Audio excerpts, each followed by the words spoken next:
Сүрөт кызыктуу болушуна эмне өбөлгө түзөт? Мына бул негизги суроо жана ага жалгыз жооп жок. Бизге көп нерсе маанилүү. Алардын ичинен объектти табуу, керектүү жерде өз убагында болуу. Бирок булар бүткөн болсо, андан ары эмнени күтүүгө болот? Мына бул адаттагы заманбап сонарип фотокамера. Механика менен электрониканын чыныгы керемети. Бирок андан баары көз каранды деп ойлосок жаңылмакпыз. Бул болгону жөн эле курал. Жок, сүрөткө баарынан көп сиздин композицияны кантип түзүп жатканыңыз таасир этет.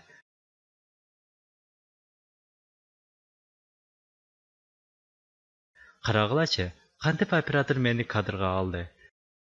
Сүрөт өтө назик, жөнөкөй жана ошол эле убакта жандуу. Аны караганы жагымдуу. Ал маегибиздин чемасына тоскоол кылбай эле. Эгер кадрды мындай алсак, кооз болбой калат. А мындай болсо, андан да начар. Аркабызда бак салбалаап турат, аябай кылдат эмес. Бул сүрөт тартипсиз. Бирок жашоо өзү эле чаржайт эмеспи? Чоң шаарда силер дүкөндөрдү кыдырып жүргөндө же кооз жерлерди карап жатканда, көчөдө башаламандык өкүм сүрүп тургандай сезилет. Мына ошол жерде сапаттуу сүрөт тартуу жана туура композиция өзүн көргөзөт. Таасирдүү көчө сүрөтүнүн таанымалын Анри Картье-Брессон минтип айткан. Биздин милдет жылмышып бара жаткан көз ирмемди жана дайыма өзгөрүп туруучу байланыштарды кармап калуу. Анан дагы сүрөттөгү сюжет абдан даана берилиши үчүн аны формасын кылдаттык менен келтирүү керек деп айткан. Андай эмесе, эмнеден баштасак болот? Эмесе, жөн гана сүрөттү рамка менен куушуруп, биз аны тартипке сала баштайбыз. Кадр. Кадр деп биз кароол аркылуу көрө ала турган нерсени айтабыз.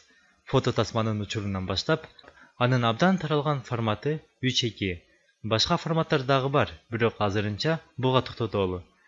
Кадрдын айкын өзгөчөлүктөрүнүн бири тартылып жаткан объекттен ашыкчасын кесип салуу. Мына эми силерге керектүү кеңеш. Эгерде бир көздү жумуп мындай тартсак, айланабызда эмне болуп жатканын көрбөйбүз. Көбүнчө кесипкөйлөр эки көзүн тең ачык калтырышат жана кадрдан тышкары эмне болуп жатканын байкашат. Анда кандайча фрейм менен иштесек болот? Жада калса, бош кадр дагы өзүнүн динамикасына ээ. Карасаңар, кантип курч көз караш бурчтарды кармап жатат. Эгер сүрөт жөнөкөй болсо, алар күчтүүрөөк кыймылдашат. Эгер кадрда маалымат көп болсо, ал сызыраак. Эгер аларга жакын аралыкта бир нерсе бар болсо, кадрдын четтери айрыкча көзгө илинет. Мындай сүрөттө кичине жылышуу дагы таасирин бузат. Эгер сүрөт жок болгон учурда деле көз токтотпостон жылып турат. Ал эми кадрда сүрөт бар болгон болсо, биз адамдар сүрөттү кантип карашат деген кыйын жана кызыктуу суроого такалабыз. Жана кадрдагы элементтер кантип бирдикте иш алып барышат. Бул композициянын баштапкы чекити деп аталат. Кантсе да, тасма камераларынан калган 3:2 пропорциясында жалгыз эле эмес. Кээ бир сонарип камералар 4:3 болгон толук жана кыскартылган рамкага ээ. Бул эмнени түшүндүрөт? Эң негизгиси, ал көз карашыбыздын жылышуу эркиндигин кыскартат.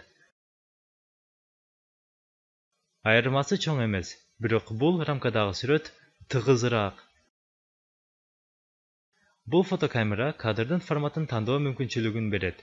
3:2 форматын тандасак болот. 4:3 жана ошондой эле таанымал болуп бараткан кең экрандык узартылган рамканы тандаса болот.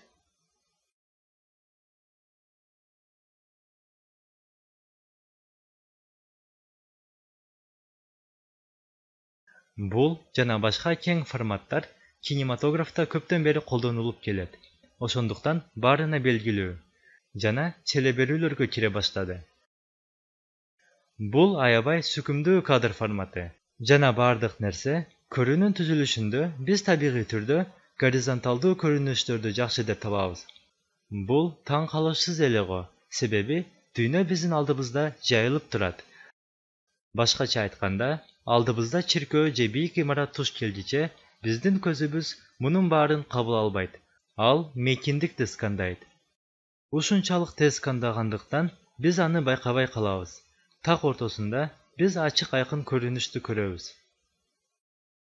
Тегерегинде болсо, бозомук перифериялык көрүү аянты, каректердин тынымсыз кыймылы биз тынымсыз айкын сүрөттү куруп жатканыбызды билдирет.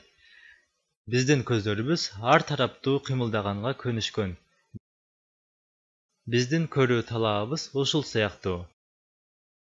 Ал кең экрандык форматтан анча деле алыс эмес. Бекем горизонталдуу.